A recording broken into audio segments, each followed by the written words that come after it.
Even when you feel low, you can still go. Even when you feel slow, you can still go. Even when there's no hope, you can still go. I never answer to no, man, I still go. Go, go, go, go, go, go, go, go, go, go, go, go, yo, go, go, go. Hustle hard, hustle every single day. I'll be making moves till I'm buried in my grave. What's up, everybody? Welcome to Worldwide Crypto. I am your host, Dragon Rider, and today, yes, indeed, finally, no, just playing. I got Austin from MetaMonkeyAI, baby. What's up, man? What's up, everyone? Man, how's it going? It's going, dude. It's, I didn't even realize it was Wednesday. That's how busy it's been, man. This sounds really bad, but our kids get out of school early on a Wednesday, and I literally was like 10 minutes late because I thought that they were normal school. I didn't even realize it was Wednesday, so I'm happy to be here, though. Hey, you do it better than me, because look, hey, I did a giveaway yesterday, and I had the tweet going and everything, and I didn't even reread my own tweet because I thought yesterday was Wednesday for some reason, and I went ahead did my giveaway, and then afterwards I was like, wait a minute, that tweet said Wednesday, not Tuesday. I was like, oh. I was like, man, I got totally screwed up because I thought today was Thursday for some reason. Every day's just running together right now. It is for me too, dude. And I don't know what it was. Maybe it was the NBA playoffs, or the NBA started yesterday, and I was just I just thought it was a different day, man. So I'm with you, dude. Yeah, I think it goes with just when you're busy, when business is good, it don't matter what day it is. We just conducting business. Yeah. Well, I think it's still like I still have not like fully recovered from my trip to South Korea. Like I still feel that I'm staying up super late because the team's still like we still talk till late in the nighttime because it's morning time over there, nighttime here, and I feel like I'm not going to bed till 2-3 o'clock in the morning sometimes because it's just the time difference, and so I feel like I haven't fully recovered even from that trip yet. So it is what it is, right? Where it's still a hustle, man, and that's all that matters. So yeah. So look, all right. So we're gonna get to that trip in just a minute, but just for everybody who's about to tune in and stuff, go ahead and introduce yourself, man. Yeah, my name's AuzSOME Austin. Obviously, I create crypto content. Started creating really back in January this year. So I mean, been doing crypto trading and just really into the stock markets throughout my whole life, or I'd say early, not my whole life, but I mean, into my college years and so on. But, I started making content just recently, obviously watching it. And I was like, I can get on here and talk about it. And that's sort of where this whole thing has evolved. And we all grow in this space. And when it came to, doing projects and things like that, obviously we've talked about them, but this was the first time I was ever approached by a project that seemed like, again, we're in this meme coin realm. And it's like, how many projects do we trust? How many projects do you want to stamp your name on? And, reputation's big. And, MetaMonkey, I dug a lot into MetaMonkeyAI before I even considered covering them because I was sort of over just covering every project. I got past that. It was like almost like I got burned out. Some of these things aren't even here anymore. So it was like, do you really want to keep doing that? And just this came along and it just seemed like I said, I mean, these devs, this is their first project. It's not like this is a rollover from another project. Like a lot of things just fell into place. And then being able to see the technology, be able to meet the people, it just worked out, man. And so now, like, here I am. I'm part of the, the development. I'm not part of the dev team. Like, I'm as a marketing guy for MetaMonkeyAI. Maybe down the road there comes an opportunity where I become part of the dev team and part of the, actual name on the project. But right now, it's just I'm just part of the marketing and having people like you on it to help bring a name to it and support it. And that's really what matters to me the most is having to YouTubers that really are bought into it, not necessarily for getting paid as marketing, but really believe in the project and want to see it grow too. So I appreciate you coming on board, and I appreciate the energy you bring to it and being a part of it. So hey, I get it. Hey, look, I am totally excited about legit projects because, like I say, man, it's coming from just experiencing all the rug pulls and this and that. I mean, don't get me wrong, I made some really good plays along the way, but even still, I don't care if it's $5.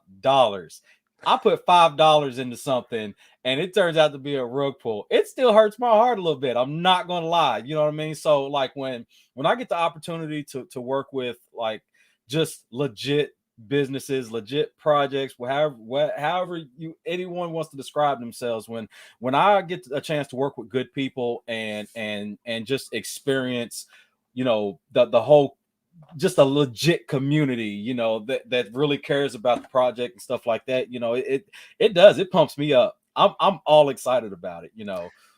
I'm the same way, dude. And it's hard because this space has made it really hard to try to figure out like what is a good project and like what is not. And I mean, it is super hard to figure that out. And some of the projects that we think that we're in that might be well or might be good, they turn out to not be what we all thought they would be. And again, whatever reason that is just that's sort of where it all falls in line. And through time and being in this space, it's hard to find those. And I truly feel like, just with the development team that I ran into, like I spent almost a month and a half with this team before they even launched their product or project. And I just felt like there was actually someone trying to do something in the space. And I just latched onto it, man. I saw an opportunity and I'm running with it, and I don't have a crystal ball. I don't know what the future holds, but I do know that when you have a company like NS Labs and a KIT backing you as a company, and you have the right licensing rights and everything like that, you have the technology at your fingertips and you can deliver whatever the hell you want to deliver because you already have it there. And so I don't know, man. It's just I stepped out on a limb for this one, and I'm really happy I did. I'll be honest here, because I do feel that we're towing the I feel an altcoin type status versus a meme coin status, and I think that that's a lot of where we're at. So it's we'll see what happens, bro. But I'm excited, man. And I said I feel your excitement through it as well. And like Cool and Chris is in here, and I know he's excited about the project. A lot of people in here. So we got legal aliens in the house. What's up, baby? Oh, it's legal. Cool. I didn't see legal, man. What's up, legal? We got Cool and Chris. We got Asmer. What's up, Miss Fan? Yeah, hey, it's a funny joke because, like I say, when I first hopped into y'all's Telegram, she was ready to give me the boot. Really? Why is that? Why is that? I mean, look, so pre-launch, I come in, I'm like, hey, I'm so, I'm so and so, inquiring about, you know what I'm saying? And it's just instantly like, oh, get this scammer out of here. We don't want none of your kind, or what I mean? It's just, but Twiz spoke up for me, and she's like, oh, okay, well, he's legit. Okay, well, just keep it to the minimum though. Yeah, no, and that's like where it's, and like I said, I mean, it's hard because I wanted to do something that was like there was something different, right? I mean, even our Telegram, I feel, is a little bit different. I mean, it might be the same for the most part, but there was just some differences about it. And I don't know, maybe to each our own on what we were trying to do, but it was just I was so over like the traditional everything. I wanted to make something completely different, and we'll see what happens. So yeah, absolutely. So and one of the main things I was going to ask you, man, is like, I mean, you said you're excited and everything, but how does it feel to be the face? Because essentially you are the face of MetaMonkey, man. How does that feel? I will admit, dude, it's a lot to take on. Even stepping into this, and what's even harder about it, and you can see by my responses, like I try to be. I don't even want to say I try, because I am the same person, and it's hard to like say now, just want to give you an example, like, me expressing my feelings about another project, and people are like, hey dude, like now you're, sort of the face of a new project. Like it doesn't look good. Like, but it's like, I'm still trying to be true to who I am as a person and not let anything try to change that. And sometimes, it's hard to adjust, to something like that. And you try to just stay true to who you are, even through this process. And that's the best part about this, is that when I stepped into this role, the team knew like who they were getting. Like they knew that they weren't going to get someone who I'm just going to change who I need to be. I told them how it was going to be for me, and they were totally like, dude, that works for us, man. Like we're okay with that. And that's how it's been. And that's why it's been so nice with this project. And I've been almost so receptible to being in here and taking this role on to be the, I guess you could say, the face of it. I don't really look at it like that, because I mean, we are really community driven. I mean, like you're just as much of a face of it as I am. Like, I might talk to the development team, but you're still out here putting out content, and you're still out here supporting it, and you bring a lot of energy, like I said.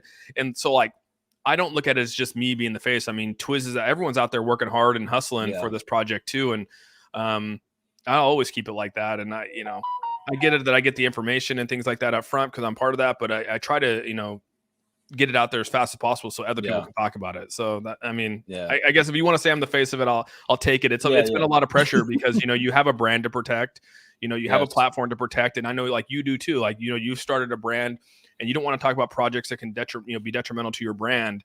And I truly can say that MetaMonkey AI is a team that's working. And I know this space is really easy to point fingers and say, this is a scam. This is a bad project. We all have PTSD from all that kind of stuff, but like, it's just, this project's not that. Like, it really is not that. And I mean, the CEO just went out to South Korea, and he's out there right now, working on getting out the phase 2 and 3 of this wallet, which are going to be phenomenal, by the way. I mean, I know we've had some, there's obviously been some feedback and some hiccups and things like that with this, first version, but I mean, the teams jumped on it. They fixed a lot of the things, and and they're making it better. And I'm excited for this version 2 and 3 to come out, because I'm hoping by version 3, or maybe even the next one in a couple months, it's gonna be its own wallet. We're gonna be able to download our own seed phrase and not have to go through this private key crap, and actually have our own security built into it with our servers. And like, that's what I'm excited for, to get to that next level. And that's what they're working on right now. So yeah, and see, like I said, man, I try to get this across a lot, especially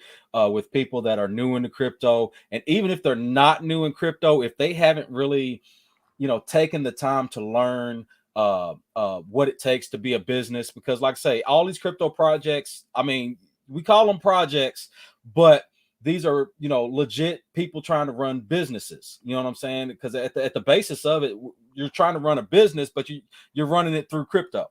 You know what I'm saying? And it takes steps to build the business. You know what I'm saying? You're going to go through hiccups. You're going to have, you're going to have people screaming at you because, your product ain't this, or it ain't that, or, you're going to have your people cheering for you because, yeah, we love the product. You know what I'm saying? So, I mean, there's a whole lot of ups and downs and in betweens when it comes to building a business. And like I say, MetaMonkey isn't making the moves they're making just to be stealing people's money. You know what I mean? Like, you don't go and have business trips especially to places like South Korea, man. Like, they are very, very business forward people and very proud people, and they don't play that stuff. They're not going to be all out in the public and be associated with something if they're not 100% that it's going to be that it's going to be legit. Well, that's the thing I think people don't realize is that you're working with one of the largest universities in South Korea, one of the #1 technology institutes that are out there. You got someone like NS Labs in this whole thing, and I mean, they're not just going to go stamp their name on anything as well, especially when they're working with big brands like Samsung and LG and the government. I mean, they're literally working with the government to help with the defense systems, and they're even working on a blockchain to help with the voting. And I mean, like, there's so many things that they're working on, and it's like you don't just like. And that's what people don't understand is that you can't be upset at a project for going out and working with someone who has technology and partnering with them to then bring to crypto. And so that's what people are like holding against MetaMonkey. It's like, well, wait a second, dude. A lot of businesses go and do things like that. Maybe not in this space, maybe not in this meme coin realm of things, but like, this is the first time I've really seen a meme coin this year, or maybe even that I know of, that went and seeked out a large institution and to seek out their technology to then build their crypto project. I mean, like, there's nothing wrong with that. And so people that come back and say that like that's a bad thing, I'm like, how is that a bad thing? Like, that's a phenomenal thing. And now you have the backing of a large institution, a college, a whole entire town that's supporting this. And when we met with the mayor of the town, he's excited about the blockchain opportunities. I mean, he was there at the signing when we pledged the $1 million and, was shaking hands. I mean, this is a big opportunity, not just for MetaMonkey AI. It's a big opportunity for that city, for that institution, for them to showcase, everything that they've been working on over the last 8 years. They finally get to have a chance to commercialize and bring to life everything that they've been working on from a research standpoint. Not a lot of institutions get that opportunity. And so Dr. Kim's like, dude, that's why he was like, hey, if we need to drop the metaverse right now to show everyone what we've been working on, like, he's proud to get that out in front of people. He wants people to come out and look at it and walk through it because, again, it's something he's been working on. Of course, you're going to be proud of that and want it out there. I mean, who wouldn't? Yeah, absolutely. Absolutely. And, and we people need to really start like in investing time into like I say, just gaining knowledge on the happenings of what's going on. So instead of just criticizing the move of, every step that a business takes, be like, okay, well, why did they make that move? Let me find out why they made that move. You know what I'm saying? Because yeah, could have done business in the US, but at the same time, there might not have been a business that, that you might have, had a good working relationship with, because that by itself can make or break, deals. You know what I'm saying? And then, in the direction that you want to go, you gotta make different moves and decisions based on a whole lot of different factors, rather than just saying, oh well, you did business out of the country. Well, obviously Ennis Labs had something very, very special that MetaMonkey wanted to be a part of and wanted them to develop to stay on track into what they're trying to do. Yeah, and that's the thing is that people aren't doing their research, and that's why I said I think that when we're out in this, a lot of us are in this meme coin realm, right? And some of us are, we deal with our altcoins and Bitcoin, all that kind of stuff. But for the most part, we're marketing to a group of people who is really just a meme coin realm. And so when you present a project that might have a meme coin name to it, but when you start to look at the fundamentals of it and to see like what they're trying to do from a company standpoint, yeah, like they're not really in that meme coin realm. Like a meme coin is what's pumping 100x and then it falls off and disappears most likely. Some will stay, but the chances of that really happening are far and few now, outside of Doge and SHIB. And so like now you're presenting one that might have a chance to do that, and I just don't think it's sexy to a lot of people. You know what I mean? And that's fine. Now we're in a space now where we have to prove it, right? You got to go out and prove your technology. You got to prove what you're going to do as a project.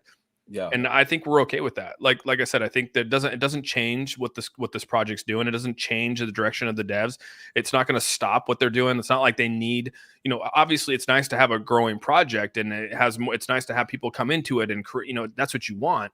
But it's not going to stop what they're doing. Like they're not just going to like, oh well, since we didn't get $100,000 in sales today, we got to shut our doors. Like that's not it at all. You know what I mean? Exactly. Like, this carries on. Yeah, exactly. I mean, things don't work like that. It blows my mind. Like I'm still seeing, like I'm in and out of the Telegram a lot, and I may not necessarily say something all the time, but I'm just seeing some of the questions that's being asked, and even on the on Twitter and stuff. It's like, it's people are just so impatient. It takes time to build what you guys are building. It takes time for anybody. It takes time to really build this stuff, because you don't want to completely just, let's hurry up and get all this utility out, and then it's broken or completely broken, it don't work, and then you got people, man, well, this is a scam because nobody this stuff don't work. So yeah, it's like what Cool and Chris says down here, that people, it's hilarious that people think that a blockchain needs to be built in house. I mean, what makes NS Lab, what makes NS Labs building a blockchain? Who says it has to, like, what define in house? Like, just because like you have to pay, these people have to have a Terraria, a shirt on that says like whatever the name of the brand that you're built, what it needs to be, MetaMonkeyAI. Does it need to have that name on your polo to show up to work for it to be that? I mean, like, I don't know. And then like an L1 chain, a layer 1 chain, a lot of people are coming out with layer 1s, and you realize that like a tier 1 blockchain is, those are really hard to do. I mean, we're seeing the struggles. I mean, Ethereum and BNB obviously have been successful, but there's a lot of other struggles. Like Solana has massive struggles. Cardano has massive struggles with their layer 1s. Yeah, and it's a really hard thing to get over. And so like to have that advice, right? To even go to them and say, dude, should we do a layer 1 or layer 2? And they're like, well, really, we should be building off layer 2s. And here's the reasons why. And here's all the things that we can do on a layer 2 versus a layer 1. And here's what all the complications you can have with layer 1. That's the kind of stuff you want to hear, because then it's like, okay, now we're able to address this and build this, and we have this technology because they've already done it. I don't know, man. I think that people expect a lot, and they expect you to deliver a lot, and then they're underwhelmed by certain things, and I don't know. It's tough, dude. It's a tough industry we're in right now, man. It really is, and this bear market doesn't help at all, and I mean, it sucks. So. Yeah, and that's a lot.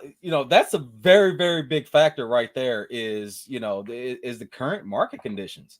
It's people are like, yeah, I invested a day one and I bought the top, and why is my token down, and this and that, and it's like, come on, man. So look, I understand people are wanting to make money, but instantly expecting legit businesses to make, even make you a millionaire right now. I mean, this ain't the early, Shiba Doge days, and even then it took them a year, just about a year to really gain in popularity. You know what Yeah, I'm you're right. saying? You're right. It was almost it was like 11 months before 18, dude. And it took them Yes, 8 years to gain popularity in this whole thing. It took them Elon Musk to pump them to get where they're at. I mean, there's no shot at that, but I exactly. mean, like that's really what happened. I don't know what to say, you know? Yeah, and even then, those are just like, okay, well, they gained all this popularity. It's like, oh well, what does it do? You know what I mean? It's like people need to get over the okay, win pump, and start thinking business forward, and get business minded into saying, okay, what is this business doing? What is it going to do going forward? You know what I mean? Because it started to change the trend from, when they got all that hype and stuff like that, and then months later, then it was like, okay, well, we're to keep the hype going, we got to build something, we got to bring a product out, we got to do this. But when you have a business, start from ground zero, starting to say, hey, we are building this, we're not just a hype coin, we're not just community driven. Of course you need your communities to, because you need investors, but this isn't just saying, hey, we're invested. No, we are building something, we are building something for the future. You know what I mean? And people really got to get their mind forward on that. I just don't think that people we're like in this weird flux right now where there's a lot of people that want to just put their money in and almost be like I said and forget it, and there's other people in here that are here for just a quick buck, and when it doesn't happen they're upset about it. So it's like Yeah. you're sort of in between this, right? And I feel when you get into like maybe the altcoin status, into those those people are a little bit, maybe they have more longevity in their mindsets, right, than the meme coin, where we're mostly just in it for a quick pump and then we're out. Yeah. So it's like there's just different groups of people in this space, and it's all trying to gear it towards like what kind of group of people you want, and maybe you can get them all in there, right? And I do think that people that sold, when there is utility or there's use case to this project, they'll probably will jump back in to see if there's going to be hype or build up or things like that. I mean, that's natural. I mean, I could see that happening. And I do know that that's like a big focus for the company here, because they know that there needs to be value to this token. They know that there needs to be like, that's the only way to incentivize the community, is to create some kind of use case for it. But like, I also want to make sure it's very clear that, they're also, MetaMonkey AI is also a business too. I mean, there might be some things built in that, the token just doesn't work for, but yet it still provides something back to the company in some fashion to help build up the company itself. And so it's like, and again, that doesn't, and like, I'll give you an example, building a metaverse for the Nigerian rainforest. Like, what will that do for the MetaMonkey AI token? I couldn't come out here and tell you that like that blockchain is going to run MetaMonkey AI. I don't know what it's going to do yet, but I know that they're building that because there's going to be a use case in Nigeria for it, and for other people to come in and tour it. And maybe there's a revenue stream for being able to do that. Doesn't mean that MetaMonkey AI token has to be necessarily attached to that. And that goes for any blockchain that's created out of those three. But we do know that there's going to be other ones that are attached to it. So there's just other revenues that they're trying to focus on to make this company grow, and which also helps the growth of the token as well, because we know that it's built in, as into the NFTs and stuff like that. Yeah, absolutely. So we'll just What's up, Shaman? Yeah, what's up, Shaman? Hey, in the house, baby. What's up, Crypto Smith? How you doing, baby? Man, so we'll just let's talk about the wallet for a second. So we had the wallet come out. So what kind of reviews have come through, as far as any issues or any improvements, or what's going to happen going forward? Yeah, there's been obviously a couple. There's been a couple. I mean, there's been a couple that come through in very similar cases with basically funds and things like that, or how transfers work, functionality of it. I mean, it's sort of it is a little tough from a functionality standpoint. I mean, you know, it's not the easiest, but it's not bad. The cool thing is that you know, I've yet to test this. So like, because again, I have an iPhone, and I'll actually, I'm hoping here in the next couple of days, I'm going to be doing the actual. I'm going to be one of the testers for it before they release it to iOS. So I do know that I'm going to be getting a link here. Augie asked for my my email to send over with a link, so I can download the version onto the iOS and be a tester of it. So I'll finally be able to first test it before it goes public. And since fans here, obviously we're going to be able to, you know, transfer back and forth, but a lot of it's been geared towards, it's very basic. You know, comments are, it's very basic, mostly questions around if it's going to be its own wallet. So yes, it's going to be its own wallet at some point. Right now, how it worked is that, with Pure Wallet, you know, this was never meant to be a commercialized wallet, right? This is built in a school, and it was built off research to prove a theory, right? To prove that transactions can be made, or you know, payment solutions can be made off a line through the blockchain. That's what it was. Now you're coming in and you're commercializing it. So now you're, you know, there's going to be obviously some hiccups because you're taking a theory and now you're bringing it to life. And so you're going to have to go through and play whack-a-mole. You're going to have, like Augie says, I mean, when you knock down one mole, two moles pop up, and you're going to have to knock down those two moles, two more. And so slowly you start to do that. And that's where it's at right now. We're still in the early stages of it. But the cool part is, like I said, I mean, you know, there's a dedicated team in South Korea right now working on this this phone. I actually got some photos. I can't share it.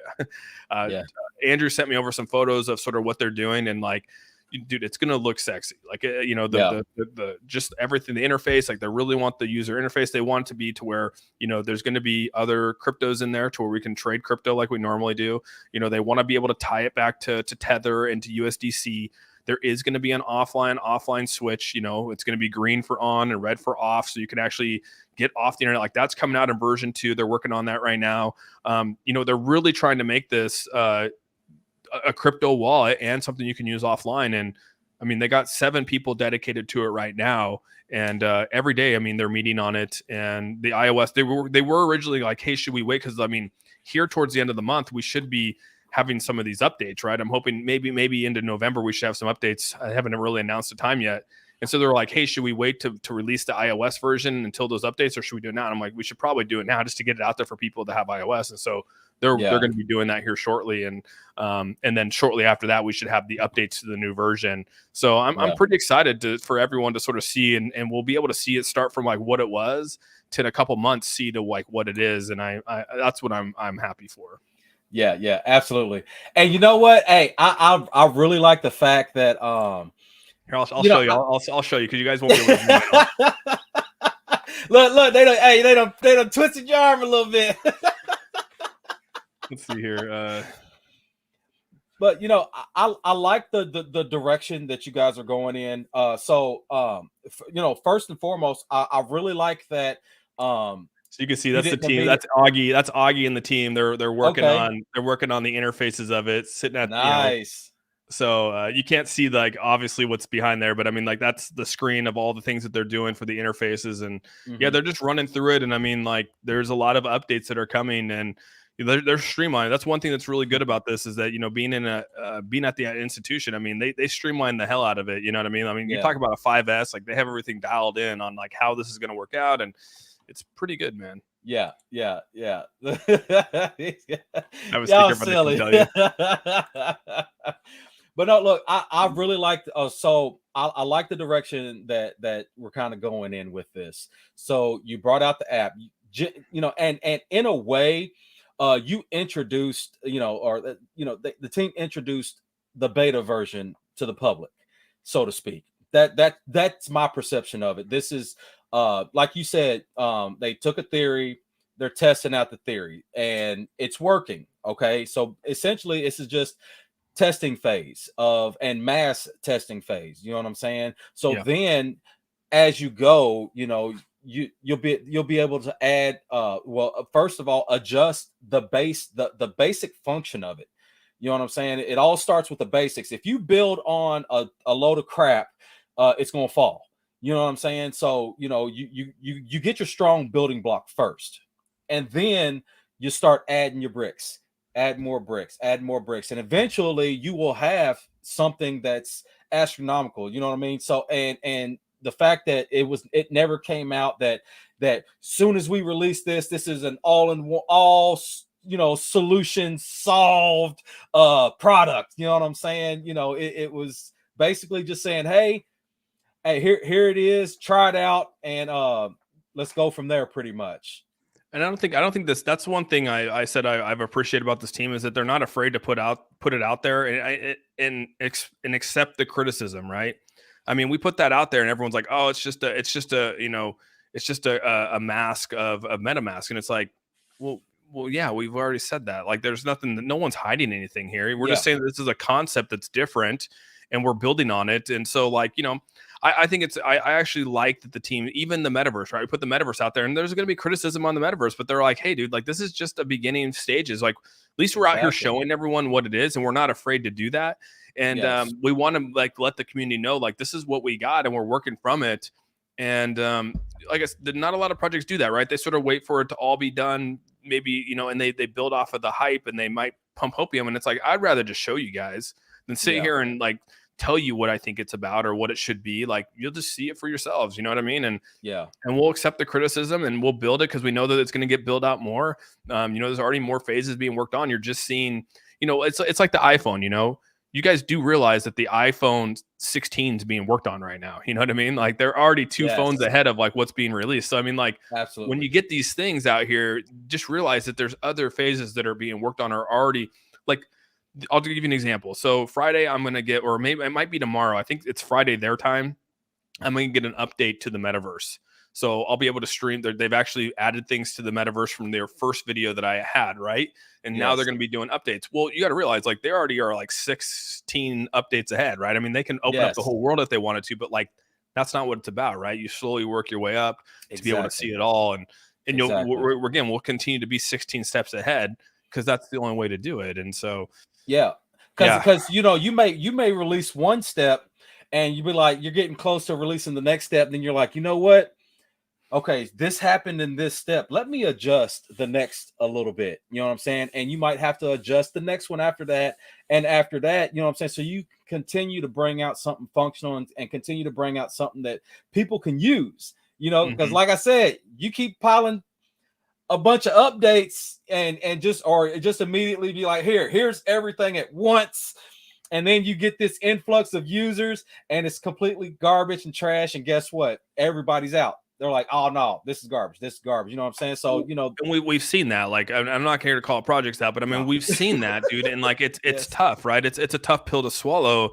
Versus, you know, I'd rather start off slow and, like you said, build a foundation, get it to where it needs to be, and then let people be excited about it because it's actually functioning. And I'm not going to sit here and say that everything that comes out is going to be like this, you know, working incredibly well outside the gate. I mean, even right now, I log into SafePal and there's complications inside SafePal with certain things. And I mean, that's a fully functional, highly functional wallet, but things happen all the time. I mean, like, I don't know, a month ago, you know, you couldn't even swap BNB for ETH like you used to be able to there for like 2 weeks because they were going through and repairing the bridge.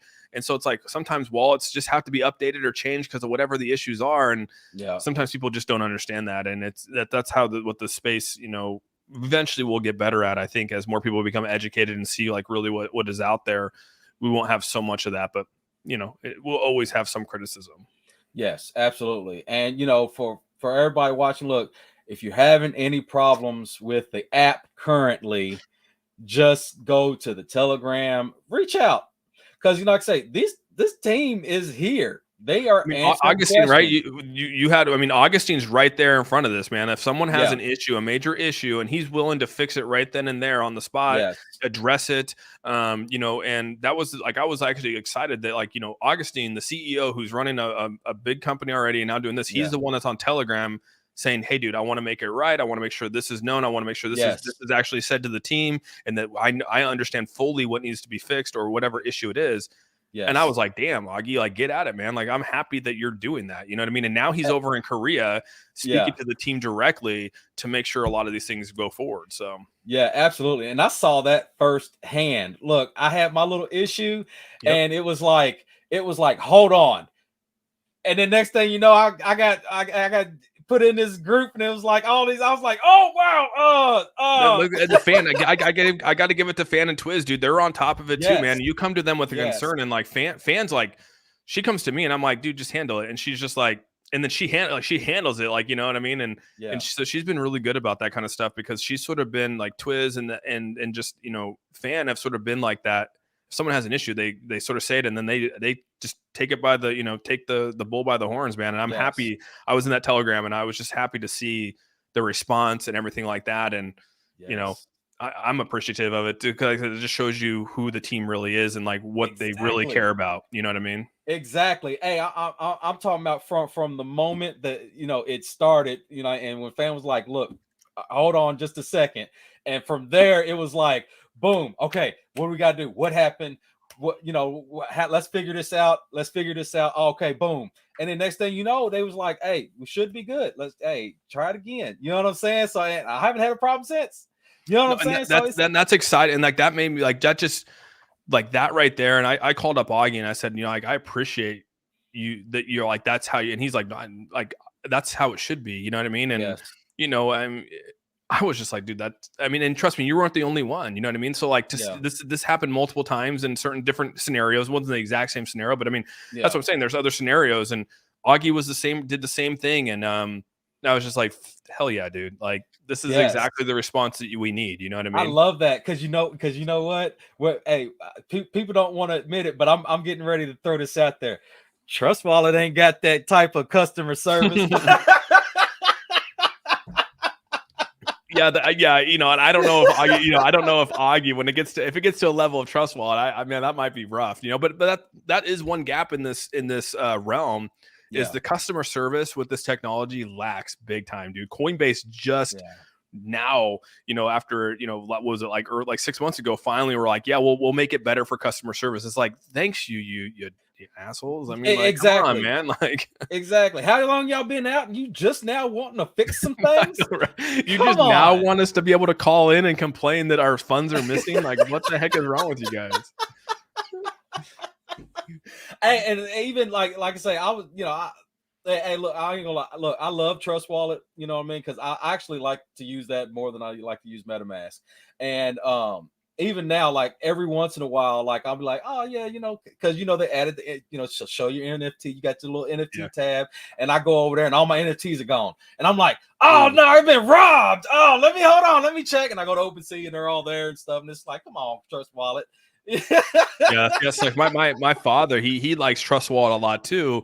But it wasn't until this MetaMonkeyAI thing, the Trust Wallet just like, they just weren't, it was just a clunky wallet for some reason with this pre-sale. It was just clunky. I don't know what it was. And it, you know, and if you're new to crypto, it really is important with a wallet to be easy in understanding. And for some reason, like Trust Wallet just does not make it easy. And SafePal for a while there, they updated it now, and dude, like SafePal is on top of it, dude. If you are new to crypto, like SafePal is the one to go to, because they make it like when you click on a DApp, like it takes you to the legit website. You don't have to go type it in, none of that kind of stuff. And I just think it's important from like, we know that there's new people coming in. Trust Wallet's a little difficult. MetaMask is difficult. Like, you know, going to add a token and all this kind of stuff. And, you know, but yeah, dude, Trust Wallet. I'm not a big Trust Wallet guy. I'll admit, dude. Yeah. I'm not gonna lie. Well, you know, I have a lot better success with, you know, especially with early trading. I have a lot better success. I don't know if it's just because I'm on Android and Trust Wallet works good with Android or what. I don't know, but for some reason I have a lot of great success with early trading using my Trust Wallet on my phone. So, you know, it's I don't know. I guess it's just user perspective, I guess. I think it really is, you know, because at first I really hated MetaMask, but now MetaMask is like, MetaMask. It's like one of the best ones, right? It's most compatible with almost everything that you do. And once you fully understand like what MetaMask is and how it works, it is actually a really, really easy wallet to use. But like I said, you know, SafePal is sort of near and dear to my heart, just because I just like that you're able to swap things, you're able to convert, like they make it super easy. And you know, if Pure Wallet can get anywhere close to what SafePal Wallet is, like I would be super ecstatic, because I just think it's really good for new early investors who don't know how to get to Uniswap, don't know how to get to PancakeSwap, don't know how to even use Chronos or any of that kind of stuff. And SafePal really helps out with that kind of stuff. And if we're going to grow as an industry, you got to make it super easy, almost dummy proof for a lot of people coming into this space. So yeah. Absolutely. And, you know, especially with the amount of new people that are continuing to flow in and stuff. And of course, they're going to be like, okay, the very first thing they're going to do is, okay, well, what's hot right now? You know, let me hop into something hot. You know what I mean? And of course, like I say, MetaMonkey's everywhere right now, you know, so that's one of the first things that a lot of new people are going to be looking for. They're like, okay, well, what is this MetaMonkey? Let me download this wallet. You know what I'm saying? And they what exchange is it on? They're like, what exchange is it on? Yeah, like, well, sometimes you can't get it on an exchange. You know what I mean? Matt, remember the first time when you figured out what a DeFi wallet was, like an actual, you know, like when you download your first wallet, you're like, holy shit, this is a whole new realm of things, you know? Yes. A couple of years ago, you're sitting there like just thinking it was only centralized. You weren't even like privy to. Yeah, that's all I was like. I was like, well, first, because I unlike some folks, you know, I started off Robinhood. Robinhood was my very first like little crypto experience, you know what I'm saying, with the whole Doge rise. So then from there I found out what Coinbase was. I was like, oh man, this is awesome. Look at all these tokens on here. Let me buy some stuff. Oh man, I'm a boss, man. I'm trading crypto. And then one of my buddies was like, oh man, you're into crypto? Man, hey, this token's get ready to launch. You need to get in on it. I'm like, well, I can't find it on Coinbase. He said, nah, it ain't on Coinbase, man. Let me introduce you to Uniswap. I was like, what is that, man? You know, and then I kind of felt that as one of, man, it was just I won't say downhill from there, because you know, I love right now, like I'm in a space right now where I love crypto. I mean, of course, you have a lot of toxicity, you have a lot of this and a lot of that and a lot of negativity, but I love crypto because I love the potential. You know what I mean? Like the you know, with all these great, especially right now, all these great businesses are building and they are producing and they are putting out stuff that's not like, oh yeah, it's not just invest in me, you know, and we don't know where your money's going. No, you're building stuff. This gets me excited because, you know, it's that this is showing me that you know, when we talk about mass adoption, we are taking steps towards that. That's what this is all about right now. No, and I think we, you know, when we talk about taking mass adoption, like what will take us to that level, right? And the only way we get to mass adoption is when you start to, you know, and I keep saying this, like, what is the reason for people to be here in the first place? Like, why do you come to DeFi? Why do you come to crypto in the first place? What is your reasoning behind it? And how do you keep people here in crypto? Well, again, people think that they know the answer, but obviously sometimes what you think is right is not right. Exactly. But I do think that the crypto will rule a lot of this. I mean, we're already seeing it in so much. I was a little shocked to see Elon come out and say that, you know, Twitter, you know, social medias like Twitter would not be able to use the blockchain, and that's because a lot of their systems are built on the old system. They'd have to almost revamp an entire Twitter, you know, they had to completely revamp Twitter to be able to do that. And I can see how, like, you know, YouTube is the same boat, and it almost starts to open up my mind as to, like, are these platforms eventually going to fade away because as blockchain grows, more companies move towards it. And if you can't adapt to the movement of blockchain, or just, you know, and I'm not saying that Elon can't figure it out, but I'm just saying when he said that, I was like, damn, dude, I mean, we know that everything's going to eventually move to that side of it. And it just opened up my eyes to, like, what's to come, you know?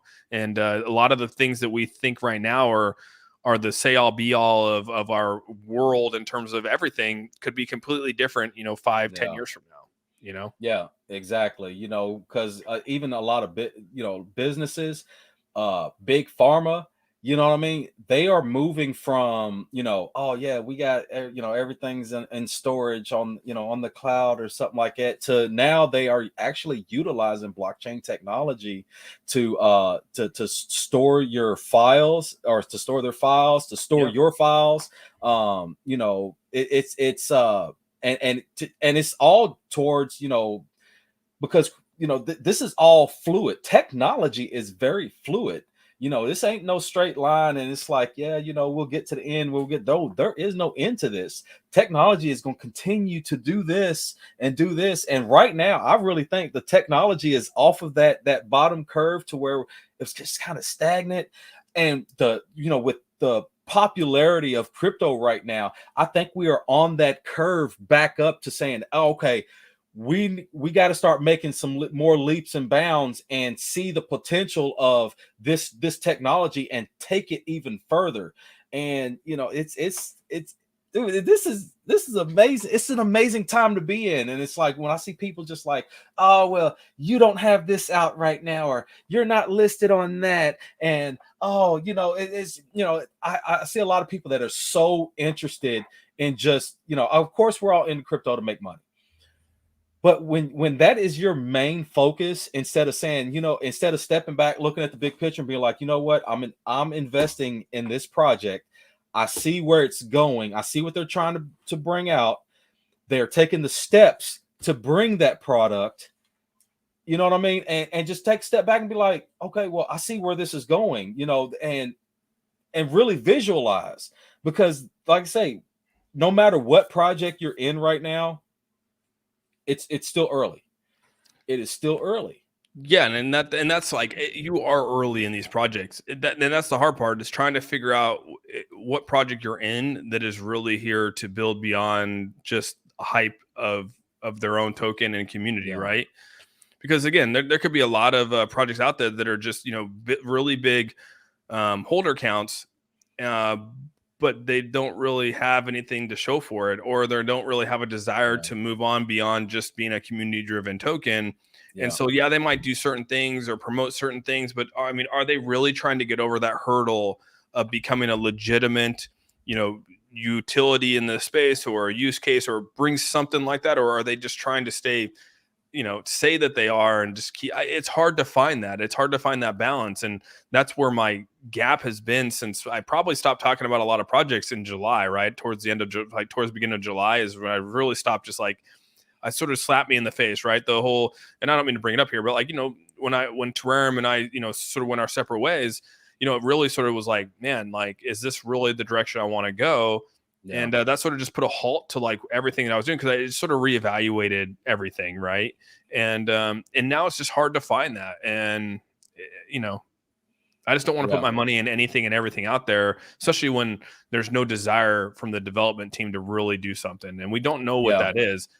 MetaMonkeyAI, like I said, I've been fortunate enough to be able to be a part of it. And we know for a fact, like we all know, I'm sharing it with you guys. Like I'm out there visiting, like these guys are doing something in the space, and they have a desire, right? They're just so new that they haven't been able to deliver on the token bringing value. But trust me, it's going to be there. Like, I'm saying trust me, and that's probably a bad thing to say, because usually people that say trust me is the last person that you want to trust in the first place. So I probably shouldn't say that, because I always joke about that. But I do know that is a huge focus. Like, I mean, why would they create this knowing that it brings no value? Like, why would you create a metaverse if it brought no value to your community? Why would you go create a wallet if it brought no value? Or, I mean, think about that. Like, what would be the point of that? So I don't know, man. Talking with the team, knowing what they're trying to do, and knowing that this has been done before, knowing that a token can be used as a use case in a metaverse, I don't see how they wouldn't be able to do that. And seeing how they're going to be able to bridge that, knowing what they're going to be able to do, there will be use cases tokens sooner than people think that there's going to be. Yes, absolutely. And we got to start getting out of that mindset of, especially when we're talking about business, actual business, a functioning business that is conducting themselves as a business. We have to get out of that mindset of only focusing on the chart. We need to start focusing on the business itself and paying attention to how it's growing. And that's one thing that we have to really instill into all these new investors, is that, hey, those days of when you seeing millionaires of Shiba, this is that a lot of those days are gone. Now it's the focus is on projects and businesses with that with utility that are actually building a business, and that's one real big thing that I liked about MetaMonkey is, you know, like I said, I wasn't a pre-seller. I wasn't, you know, I didn't even hop in at launch, you know what I'm saying? Because, you know, I wanted to take a step back and really see, okay, so what is this project? You know, what is this? What is MetaMonkey? What are they trying to accomplish? What are their goals? You know what I mean?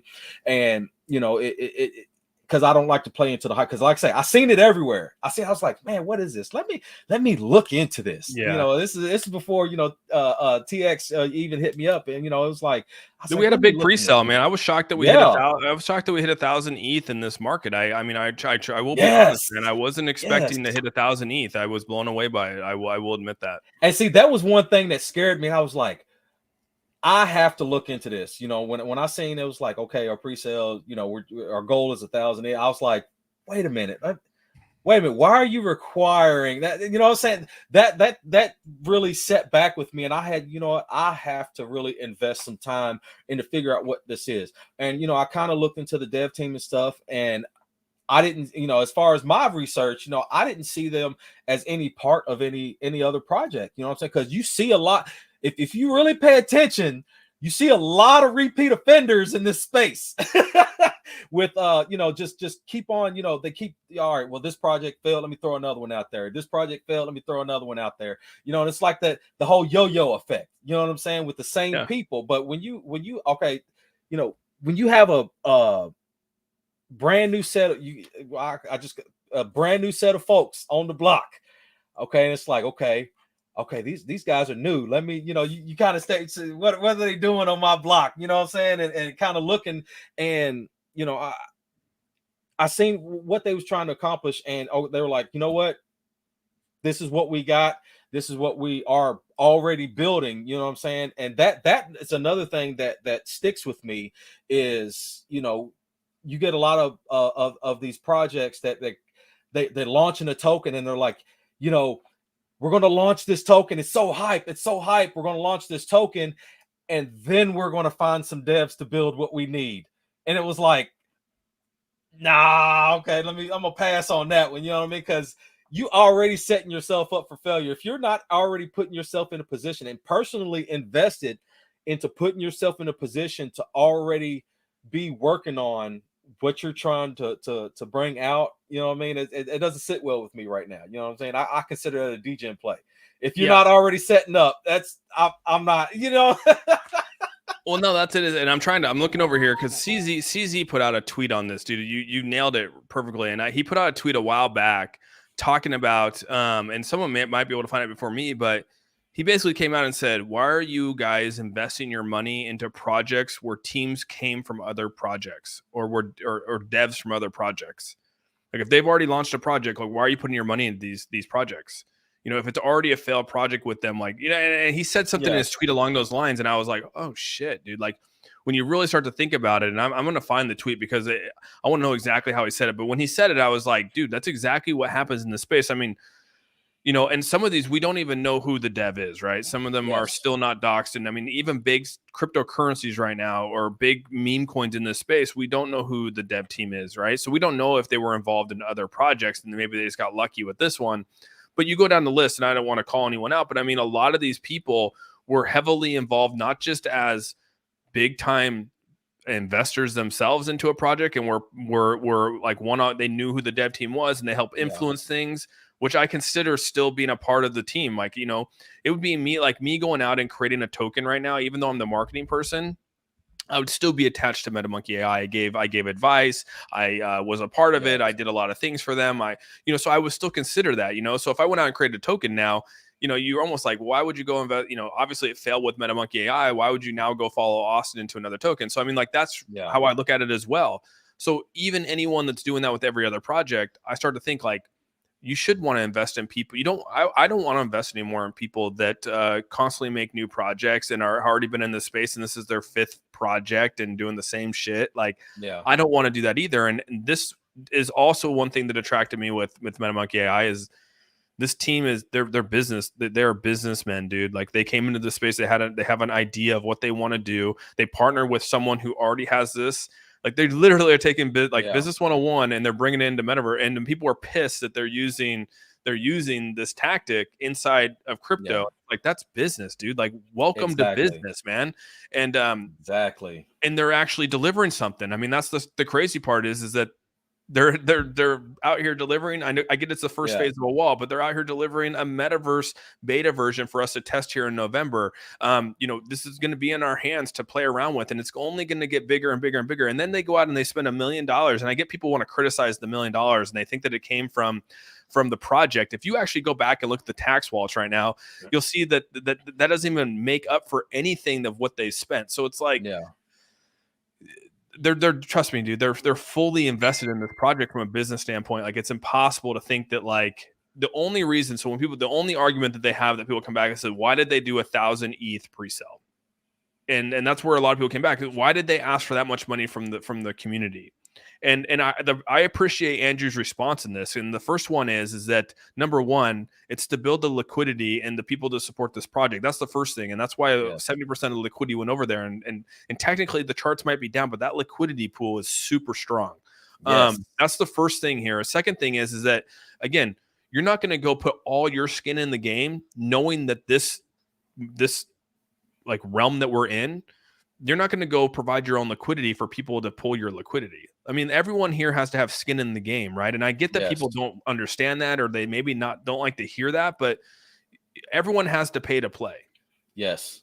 They're choosing to pay to play on the business side of it. Dropping $1 million is more than what, again, it's almost equal to what they raised in terms. So that we raised $1 million from the community, and they're putting in $1 million from their business to build the blockchain and everything else. We're both skin in the game here. And I know people don't look at it like that. They think like, oh, well, you needed our money to do this. And it's like, well, no, they're making it to where this is crypto. You can't, if I put $1 million in that liquidity pool, people would drain that faster than we realize. Exactly. I don't know, man. I'm sorry, I went on a tangent there, but like, you're speaking. Opened my eyes, and I was like, damn, dude. Like, it opened my eyes to really what's happening.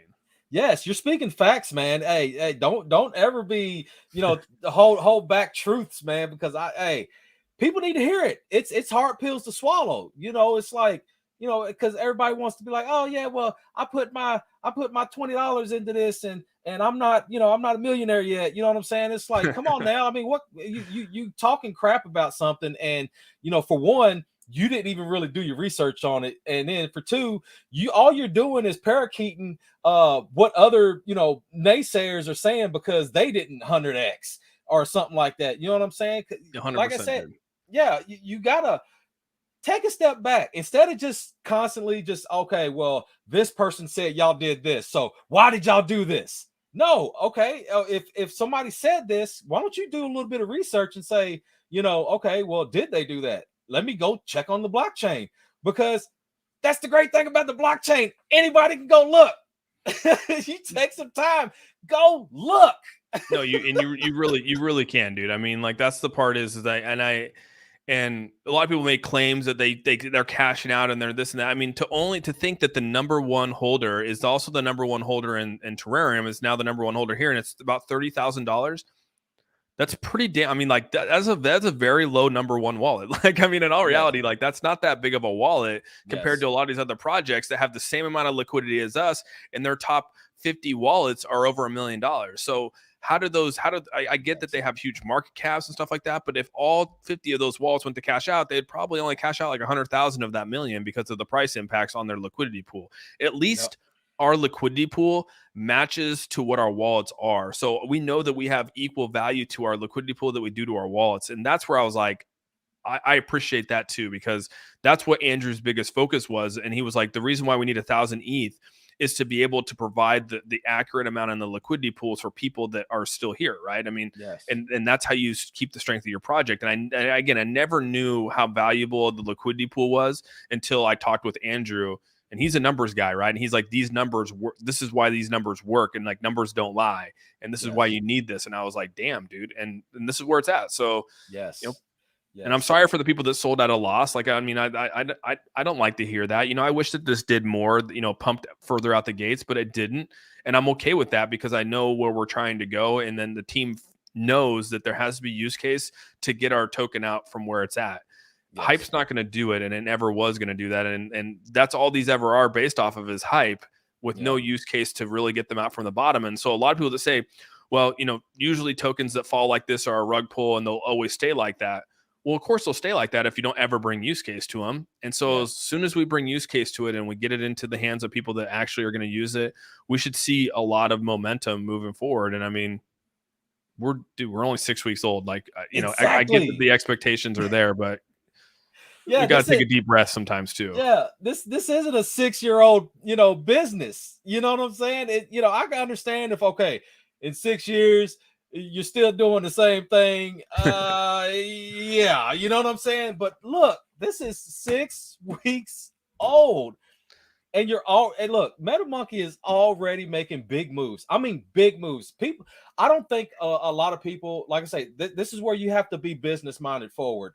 A lot of people aren't seeing the moves for what they are. These moves are huge. Compare them to something, compare it to something else. Compare it to a project that might have been out, that may be out 6 months. That's been out 6 months. And okay, so what kind of moves have they made? You know what I'm saying? I mean, of course, there are those cases where there's some that's been out for 6 months and they've made some really, really nice moves, and the charts reflect on that because they are building and bringing stuff out. But check out some of your most favorite ones that been out since January and still got garbage. And it's not even before that, right? I mean, even before that, there's projects that still haven't delivered. They've been out for over a year. I mean, look at, and I don't want to compare because like Mana is the only, Mana and Sandbox are really the only tried and true metaverses that are out there that have delivered something. But if you go back and you look at how long it took them from the time that they launched to deliver the metaverse of what they are, I mean, it took Sandbox almost 2 years to deliver their metaverse. It took Mana almost 5. And again.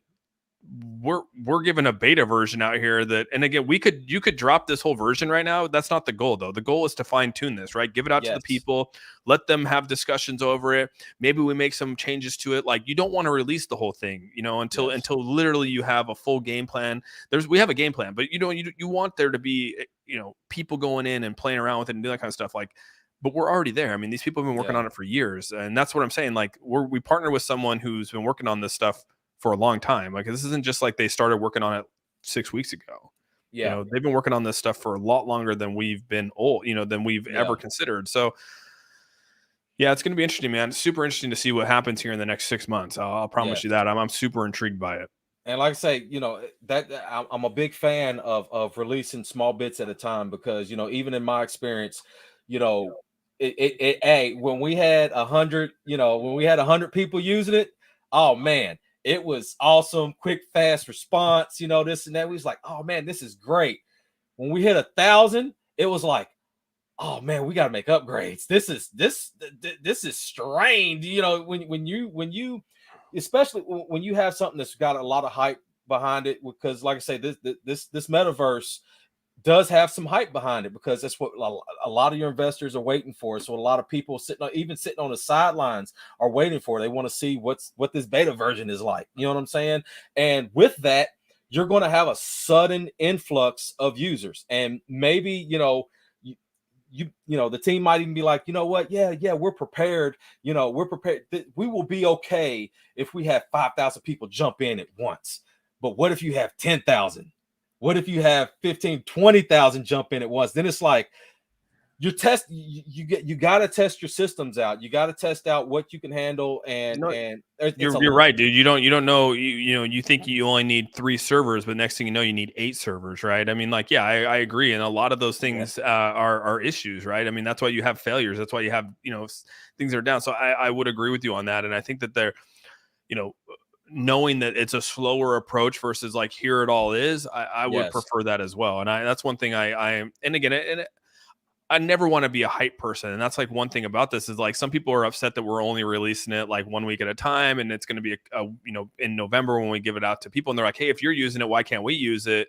And it's like, I get that people don't like that kind of style, but I mean, that's where we're at. I mean, right now you can't just open it up for everyone. I mean, they got to, do things from a security standpoint as well while they're building this. So as a business, you know, you have to ensure that your business is going to continue to grow, and it's going to grow the way that you want your business to grow. And it's not going to always appeal to the masses. You know Yep. what I'm saying? Yep. But what is going to appeal to the masses is when you bring out that little bit and it works and it's awesome, and then you bring out another feature and then another feature and then another feature. That in itself will actually draw in even more, because it's like, oh, well, they got a working thing. Oh, they're making this update. Oh man, let me get on there, check out this update. Oh man, this update's coming out. I mean, it's the same thing with PlayStation, whatever.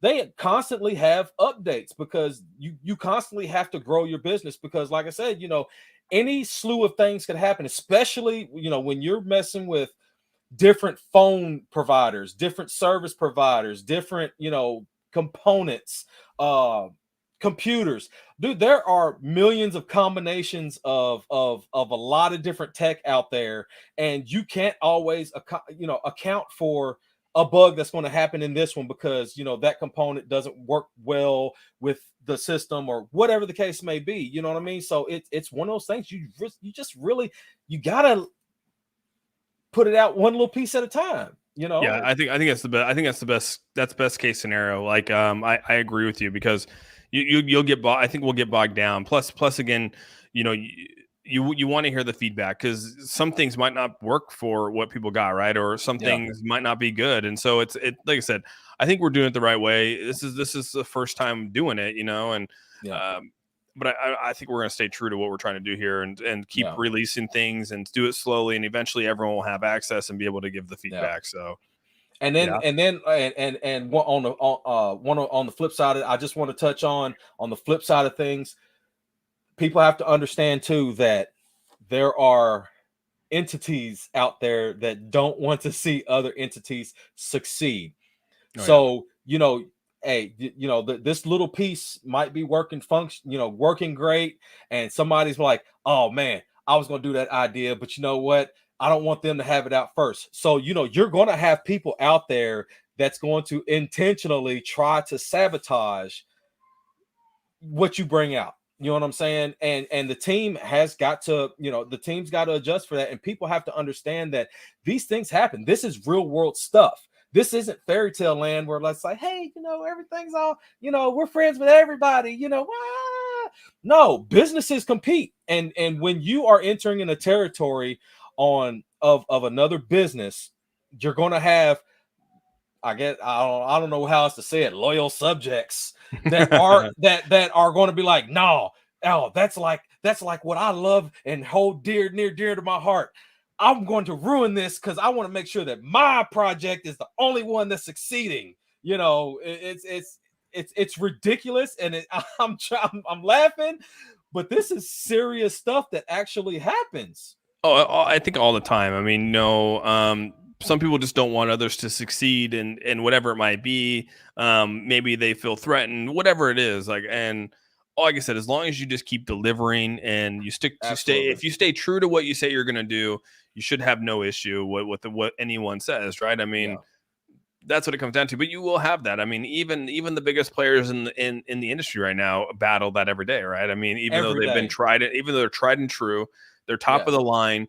They deliver on products and they do certain things.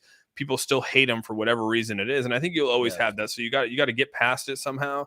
And it's just tough in the early stages that you battle that kind of stuff, because people just have they feel threatened, and they want to protect either their community from whatever it is, or from the project, whatever it might be. And I don't know. I try to avoid it, and ever since I had that a couple weeks ago, I literally try to tune out as much as possible now, because I think it's more detrimental than anything to just even entertain that kind of stuff. So what I'm saying? I mean, there's a way to give, like I say, there's a way to give feedback. And, even if your feedback is negative, you can, we as a people, we should be grown enough to say, hey, you know what?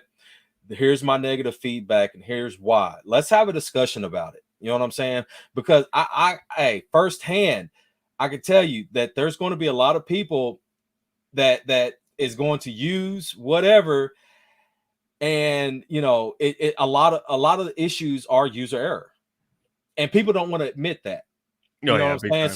So it's like, oh, my thing don't work. Your product is junk. This metaverse stinks. Okay, well, why does it stink? What happened? What is your issue? You know what I'm saying? And if they can't communicate an issue, they're just like, oh, it just sucks. It's, oh, okay, well, thank you for trying it out. And if you don't like it, just keep going. You know what I'm saying? But then you're gonna have your other ones that's gonna be like, look, all right, so I came across this bug. This is what happened. You know what I'm saying? This and this and this. That way you give constructive criticism and constructive feedback. That way the team has something to work on. Be like, oh, you know what? This is right. Let me fix this. Just like they did, just like what's going on, with Pure Wallet. Okay. Yep. Oh, this issue happened. Okay, let's see what we have to do to fix this, and boom, it gets fixed. That right there in itself, baby. I mean, I don't that speaks that I mean, especially with me, man, that speaks volumes. And it's like, man, this team is on it. Well, and that's sort of like I mean, when we talk about just the people that don't want to admit to doing something, or some of these people come into it and they don't even it's like their intention isn't to get a clear answer. Their intention is just to bring the problem there and continually attack that problem. Yeah. Even if you try to fix that problem or make that problem right, they're only there for that. So it's like they're only there for that one issue, or they'll just keep attacking it because they're not there to actually have a legitimate. They just want to bring an argument up and continually fight that argument. And it's taken me a while to realize that some people you'll just never be able to get over that hump with. They're just there to argue no matter what. Even if you bring realistic stuff or you fix the issue or whatever it might be, they're just there to argue their point, and you'll never persuade them and to look at it from another way. And you just have to you eventually probably realize those people too, and you're like, well, crap, dude, why am I even wasting my time? It's not even going to go anywhere. Yeah.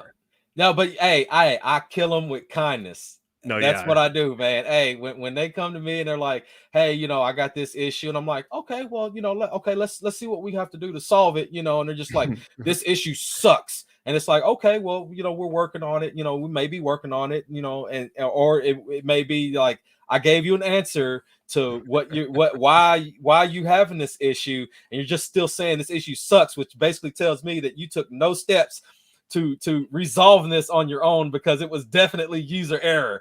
You know what I'm saying? And I tell you what, I even follow up with people. Like, I put them in a special folder, and I go in, make a day, week, whatever later. I'm like, hey, I just want to know, has your issue been resolved? And most of the time I get kicked or, blocked or something like that. You know what I'm saying? Because it's like, hey, I come at you with a smile. If you got a problem, hey, let's talk about it. Let's handle it as adults. And if you can't do that, guess what? I'm just going to continue to smile in your face until you just walk away. And that's how, that's how it should be sometimes. I mean, like, you can't let people change how you feel in a day, and sometimes, you get a little, like, I even sometimes I have to check myself because I get a little intense, and it's like, why do you just got to move on? I mean, don't let this like change what you got going on for the day. And sometimes you might like think it's not bothering you because it might not bother you, but it's taking time away from other things that you could be doing, and so you gotta pay attention to that kind of stuff. It just takes you away from what your overall goals are. So I hate smiles. Twiz. He would say that, wouldn't he? Look, you ain't see what? Hey, did you see what he posted in the group earlier? I don't know if I saw what he posted. Because we put that we're gonna have this AMA here pretty soon, and he's like, "What Dragon Rider gonna do? Laugh the whole time?" Oh, geez. Twiz. He's hey man, he's awesome guy, man. He's great person to have in your Telegram, man. I see some of the responses and stuff from and just some of these people just get in there and he handles them pretty quickly, man. So it's pretty awesome, man. It's plus, man, with just joking around, because some people may take it the wrong way, man. But I totally get I get his humor, and I love it.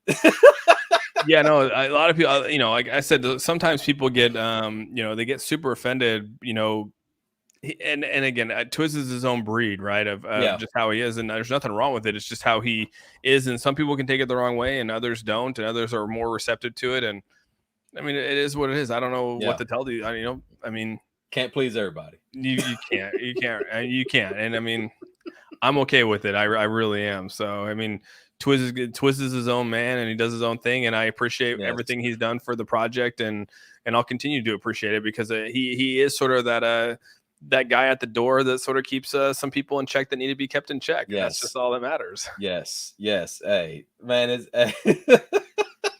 it's awesome stuff. So, all right. So this is serious question. All right. So, all right, with the metaverse, when can we possibly? I know I don't want to say when. You know, I hate saying that because I know, like I say, things take time. But what's a roundabout area in time that we will start to see other businesses inside of the MetaMall? Yeah, so I think that when you open up a metaverse, dude, there's so many things that you can. I mean, it's opened up a whole new world, right? And so I think that when you start to really see like how it works, and you start to really put out a game plan on what you need to do, you have a lot of low hanging fruits, okay? And so you have this low hanging fruit, and you have all these things that you can do, and you're saying, okay, so with these low hanging fruits, what could you implement first to bring the biggest impact for the project? Where could you attach and not have to rely on anyone or anything to get this ball rolling? Okay. Because getting into a mall or a metaverse and getting brands to come in there and do all that kind of stuff, now you're sort of relying on other people to say, yeah, we'll open up a store in your metaverse. And so yes, that is a long-term goal for the mall, but that's what you work towards. But I think in the very beginning, the real goal is to take these low-hanging fruits of things that we can actually do right now and bring value to the token right now. Because again, to get big name brands into your metaverse, you're going to have to show them interaction with your metaverse, right? I mean, Nike's not just going to come to your metaverse because you have a metaverse. They want to know okay, what's your interaction? How many people do you have there? How many people come and visit your metaverse every day? All that kind of stuff. And I think that that's super important. That's why the number one question out there is how do you get people to your metaverse in the first place? And then how do you keep people in your metaverse? And like I said, there's a lot of low hanging fruit on ways to do that and keep people there. And I think that those are really our first big steps into getting people into the metaverse and keeping them in the metaverse and interacting with the metaverse, to then be able to show, hey, here's our engagement and here's where we can go. And so I think the mall is that's our long-term vision. We want to be in the e-commerce. We want to sort of be in the mall and have this place that we can go to and shop all that. But there's also other things that are being focused on right now to be able to drive that engagement in the metaverse, because without engagement, you got nothing. And so solid. So you got to drive that engagement somehow. And so we have a lot of plans. We've had open discussions. I don't know if I can come out and really say everything that we're trying to do, but trust me, there is a way that we're gearing towards to be able to make an incentive for people to be there, right? Whatever that might be. And we've talked about it. We're going to be open for discussions. And that's why we need to open up this metaverse for people to give opinions and maybe give some feedback and ideas that not all my ideas are the best ideas, right? Just like Augie and Andrew know that all their ideas aren't the best ideas. And that's what's so great about this team as well, is that they've been so receptive and being open to listening to what other people see and then sort of see what their vision is, because that's how you grow something. I mean, if you come into a project and you think that you're the say all be all and your decisions are the only things that matter and your ideas are the best ideas in the world, most likely your project will fail. Most likely any business here will fail because they only are short-sighted to what they see. They don't see anything else. Yes. And that's why diversity in this world, not just ethnics in terms of diversity, but just culture, everything, dude, is so important to just humanity and society. You need that, dude. You know what I mean? Because your experiences are different than my experiences. And like, you know, like Cool and Chris's experiences are completely different than my experiences. And his background's different than mine. And what works for him doesn't work for me and vice versa. But you know what? You can come to a way and bring all that into one space and make it work for certain areas, right? I mean, and we were talking, like Cool and Chris and I were talking today, you know, even like having like the Caribbeans and like, you know, just like that, there's just differences to culture and being able to like use that in a metaverse. Just think about it, man. Just think about bringing different cultures into the metaverse and like how you do that. No one's thinking outside the box like that. And that's why I said, I mean, you got to start thinking outside the box like that. Why would people come here? What is it for? And once you find that answer, I think that I think that we really will do well. And I think we're going to attack it from that standpoint. And we'll see what happens. Like I said, I can't promise the world. I can't promise this, you know what I mean? That this is going to be the next best thing in the world, but we're going to work our ass off to try to make it the best thing that we possibly can. And that is solid. So yeah. Hey, as a solid answer, that is a very, very solid answer, man. That's nailed it. No. But like you know how it is. I mean, like you go open up a business on the corner. And if you have no business, like if you have no one coming in and buying from you, what's the point of you know keeping your doors open? Number one, or for anyone to, you know, what's the point? So you have to figure out a way to drive that engagement. There has to be a reason why you come there. And the cool thing is with the metaverse, there's so many ways to get interaction on a metaverse. You just got to be able to figure it out. And one thing I know is super important is that like and Twiz said this a long time ago for me, and it took me a second to finally realize, like, you know, Web 2 is going to be here for a while still. You know what I mean? Yes. Where everyone's working towards Web 3, but Web 2 is still so convenient to most people to be able just to log into Amazon and buy whatever you want to buy. Like, why would you go into a metaverse to walk around a city or a mall to then type in, basically go into an Amazon link to then buy something? Like, why would you go through that whole hassle when you could just go to Amazon and buy it, right?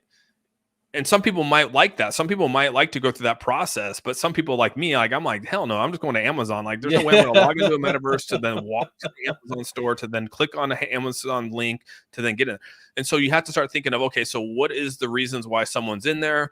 What are the incentives? Like, why would you go to buy it through there? I mean, so when you start thinking about that, like you have to start realizing, okay, how do we keep people here? What do we get people in here in the first place? And then once you tackle that, we got it. And I think knowing that you got to incorporate Web 3 mixed with Web 2 in some way overlap that is super important to the success down the road with Web 3. Yeah. And I think we're on track with what we're trying to do to bridge Web 2 with Web 3, because they are going to overlap for a while in this metaverse. Yeah. I know that for a fact. Yeah. And if you try to say that you're not going to do that, you're straight lying to people. You can't just go full Web 3 because Web 2 is just it's still too, like, we need it too much right now to just say it's only Web 3. And if you say that, like I said, I just don't believe you. Yeah, absolutely. Because like I said, you still have to think that, you know, especially with a lot of this new technology, you know, the ones that are really going to be utilizing it are people younger than us, way younger than us. You know, a lot of these teenagers, kids and stuff, you know what I'm saying? And, you know, so that's why Web 2 right now is still so important, because our age group, I don't know how old you are, but my age group, I'm 36, but I'm right there. Okay. Like I'm not going to go through that I'll go straight into the website and buy it. I'm not going to go through an extra step. I don't have time to go through an extra step. Yeah, exactly. You know, I'll be 40 here in a couple months. But congrats, dude. I'm right behind you, man. But yeah, man, you know, it's like I say, our age group, man, because this is what we as teenagers into our early 20s and stuff, that's what we grew up on. That's what we were introduced to. And these kids nowadays, they have Oculus and access to all that Web3 technology and stuff, and they are growing up with that. I mean, you got 10-year-olds that can navigate that stuff way better than I would be able to. You know, well, I haven't really used it a whole lot. It's point in case, but you know what I'm saying? It's like they are really the ones that are going to be utilizing this, and it's a process. But even in that Web3 status, dude, like even in that Web3, when you put an Oculus on and you go into a room, or you go into these dApps or whatever it is, that is tech. I mean, in all reality, it might seem like that might be Web3 because you're in a virtual setting. But all those dApps and everything you're clicking on are it's just Web2 screens. I mean, you know what I mean? It's like, so there's ways to incorporate Web2 with Web3, and it's just being able to figure out the easy access of Web3 with Web2. And like I said, once you accomplish that, and Man has done a decent job of being able to incorporate their metaverse with Web2. But again, they've already laid a roadmap. Like, it doesn't mean you have to go recreate a roadmap. Like, take a roadmap that's there and working, and just adapt it and make it make it better, and make it easier for your system. And so I think we're on the right track with that. And I said, I think in being able to incorporate Web2 with Web3 is right now. And then you're hoping that in the next couple of years, you're able to fully adopt the Web3 version of that. But to say that we're going to be fully Web3 metaverse is insane to say right now, because it's not fully there yet. But you can still do a lot of things with a metaverse and bring a lot of use case and bring a lot of things into a metaverse if you're able to get over that hurdle or that concept. Absolutely. Absolutely. And like, like you just said, this is not in 2 weeks. This is, a couple years, if not, roundabout maybe 5-year goal, you know what I'm saying, to have a lot of this just completely just utilized. Like I say, it takes time, and it's a lot of overlapping, and it's a lot more than people just saying, oh yeah, like, hey, I'm going to go use it. Yeah, I think Web3, I could think, I mean, I was reading articles on it. They're saying that it could be 2-3 years out before Web3 is fully adopted. Some are saying 5, but like I said, I mean, to accomplish our goals of like a mall and like all those things, like I said, you could still accomplish a lot of that in this state well before those years, like I said, and being able to accomplish that might actually make it easier to roll over into a Web3, because like I said, a lot of these Web2 applications are seen inside of a Web3. Like, I mean, when my son goes to the store to like buy a game, all it is just a Web2 screen that pops up, and you just swipe through and pick the game that you want to buy, and then you buy it, and another screen pops up just like you're on a computer, but it's on 3D. There's no reason you couldn't do that with Web2 versions in the metaverse if you're using like an Oculus or something like that. So I do see that overlapping here soon, pretty quickly.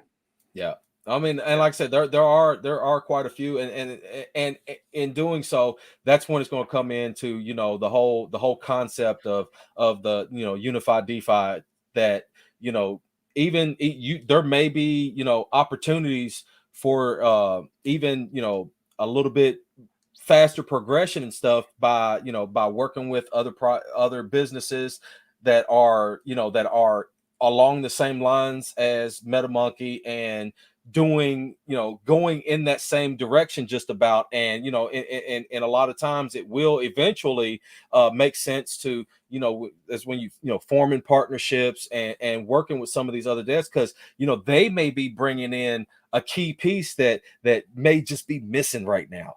You know what I'm saying? So like I say, but it takes time. It takes time, and you really got to figure out, okay, so if we're going to work with somebody, we gotta look into them.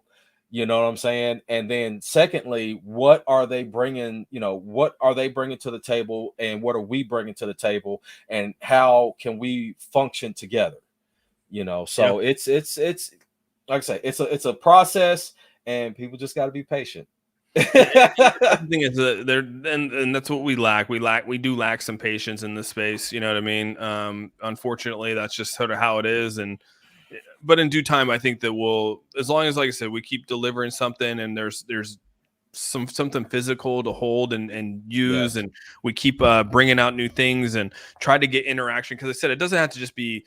There's so many things you can tap into, man. When you start to really just think about the stuff that's out there, there's a lot to tap into, man. Like, I'm sure you probably thought of a lot of ideas and things like that of what you could do or how things could be added. I mean, it's never ending. You're basically building a whole new world for people to interact and do things inside of. And when it comes from a business side of it, a lot of people are, from a business standpoint, you can even bring those people in and whether it's from their brand or whatever it might be, give them a platform to speak on or whatever it is. It's endless, man. It really is. It Yes. makes my head hurt sometimes. Yes. But that's the big thing of it. That's the big thing. The possibilities are endless in what can happen in the future. Like, especially, you know, hey, when businesses really start to come together. Wow. I imagine, I literally, like, I dream about this sometime. Have you seen that movie Ready Player One? Oh, that's my favorite, one of my favorite movies, dude. No, I'm telling you, like right now, it's especially because I'm so involved in crypto and these crypto businesses that, that's literally what I'm seeing that in the future. Like, sometimes I'm like, oh man, it'd be cool to see that business over there, that business over there. I Oh think it man, would. this I is think cool. it's definitely going to be obtainable. I think that Ready Yes. Player One is. I definitely think that there's going to be technology comes out that gets us along those same sort of guidelines, right? Where Yes. you could feel, you can, all that kind of stuff. Like if the wind's blowing, you feel the wind. Like, or if there's things like, I mean, I truly believe that's eventually going to come. When, I don't know, or how, I don't know, but I'm Yeah. excited for that because I'm ready for Ready Player 2 to come out. Damn, when's that come? Yes, yes, I'm telling you, man. Hey, you know that they already have functioning, that multi-track thing that he was running Where on. you can like where So that there's already companies that already has that, and with the gloves and the belt and stuff like that, that you can actually do that stuff on in some of these little metaverses, man. And it's coming, and to have access to all of these different businesses, because you never know, you might be walking down the street and then it's like, oh, you know what, that's cool. I never, what I'm saying, it may be something that you never came across before, that you probably would never even thought about interacting with or buying from that business ever. And in the real world, you never would have thought about it. And then you're in the metaverse, you're just kind of walking down the street, or you're walking through the mall. Like, oh, that store is cool. Let me go check that out. And the next thing you know, you're you're buying from that business. You know what I'm saying? Because this product became available to you that would otherwise you would have never even come across it. No, and that's where, I mean, like, there's so many there's just opportunity that's insane when you start to think about, like, we met with the city over there, and they have a whole metaverse team. Like, they want to basically create a metaverse for their city over there. Yes, And I mean, like, just to start to think, like, well, imagine if, like, you go out and they start building some of these cities in these other countries, and now you're walking around that, you choose to go to that city, and now you're walking around that city, and like you're able to see their stores and their shops, and like you're able to buy Korean stuff that's there. I mean, it might take a couple weeks to get shipped here, but hey, man, now you're buying stuff, right there. You're seeing it inside their shop, and you're buying it from a local shop, somewhere in Korea, and maybe they have a way to distribute it. I don't know. Yeah. But it just is like, wow, man. I mean, you start to see the value and how that could help out, and I don't know, man. It could be cool when you start to really think about it. Yes. Yeah. Hey, the potential, man, is mind blowing. And like I say, it's once again, it's going to take some time, but it's coming. It's coming, and it's very, very exciting. You know what I mean? It's just like I say, we got to teach some patience. We got to teach, just change the mindset of some of these investors into what is an actual, what an investment is. Not just, hey, I'm gonna throw some money in and I'm expecting a pump. What is an investment? Because when you're investing into legit projects and legit businesses, man, you are investing for the long term, and we got to start instilling that and really getting that mindset forward when it comes to businesses like MetaMonkey. Yep. No, I agree, man. I 100% agree, and we'll get there, man. I feel that we'll do just fine. We're still so early in this, and we'll slowly increase in time, dude. We really will. So yes, I'm not even sweating it. I get some people are, and they're, but I know the team's I know the team is focused on trying to bring real use case to this, and I think use case is going to come quicker than a lot of people realize. So yes, absolutely. So, man, hey, I mean, we almost forgot, the big announcement. So Probit, baby. Oh yeah, Probit coming on the 25th, man. Yes. Finally, we sort of were holding off on it. You know, we were trying to find like a good time because we released a bunch of those up front, and you know, so we're like, okay, and Probit's big, right? Probit is in Korea, you know, and we're doing a lot with them, and we got a lot of things lined up with them, and so we're just trying to find a good time for you know everything to sort of come out. Obviously, we've been in this market, and you know, so I think we're holding off. We are coming out here in the end of October, beginning of November. I think November is going to be a, you know, depending on how a lot of things happen, could be a game changer for the economy. You know, we might see a nice little rally for the next couple of months, but I do think we're going to have some pain up ahead. But I think we're still trying to deliver, man. You know, Probit's an exciting one, dude. They typically do pretty good value, and know that it's a company that's both, you know, out of Korea and the United States. Maybe that will help get some exposure on it too. So yeah, that's exciting. That's exciting stuff, man. So look, we talked about, so you know, and you know, that's why I didn't really want to bring up the you know, charts, whatever, you know what I'm saying. I wanted to get to the focus of what the business is bringing to the table. You know what I'm saying. I wanted to really just expand on the business, because the business isn't focused on, you know, the token. You know what I'm saying. You know, of course you got to do what you got to do to try to support it and whatnot, because that's what supports the business. But you know, people really need to understand the business, you know, on an expanded level, and that's really what I wanted to focus on tonight. no, and I think we did a good job, because I think it really is about the business. Like, and I you know, this, I want people to know that there's just as much money put into this project by the team itself, that, like, you know, they're not just going to walk away tomorrow. You know what I mean? Like, they have a lot of money invested in this to make it thrive. I mean, you know, usually when you invest in something, you want your money back, right? You want some kind of profit back. And so this is no different. I mean, they're putting money in for the future of this project to have it grow, have it prosper, and eventually become, you know, instead of it being just $1 million business to, you know, a multi-million or billion-dollar business. I mean, that's what you build for. And I get that's a dream, but I mean, if you're coming in here saying, well, I really only hope to make like 2 million, like, that's a pretty lazy dream, right? I mean, so you got to think a little bit above and beyond that. And so I know that sounds cliche, and people are like, well, everyone says that. Well, I get everyone says it, but not everyone's dropping, you know, a metaverse within, you know, 8 weeks of being out on the market, dropping a wallet to be used and tried through, and then on top of that, announcing that they're building a layer 2, which again, this layer 2, this blockchain's, this isn't like their first rodeo to a blockchain. You know what I mean? They're adapting and changing this blockchain to fit our needs.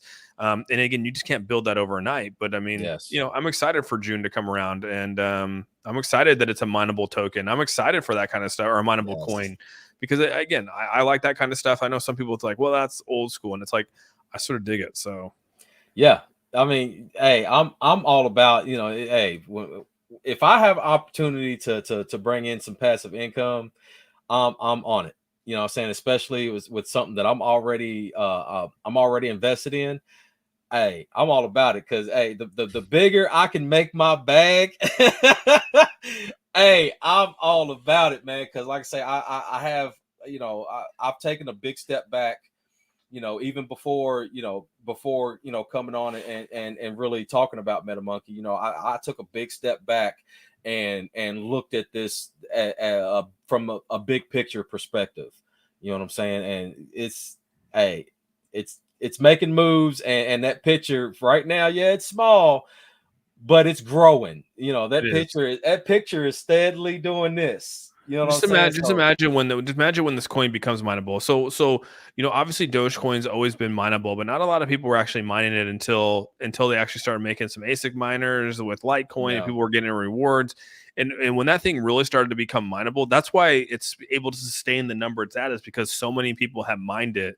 And so don't ever discount the mining capabilities of a token or a coin, because it brings a lot of value for people to actually store that value. That's why Ethereum tanked so hard, is because they released 75,000 Ethereum to the market once the mining capabilities fell down. What do you expect to happen to a price? You know what I mean? It just shows you how much value are put into some of these cryptos. And I'm excited for what that brings. I really am. So we'll see.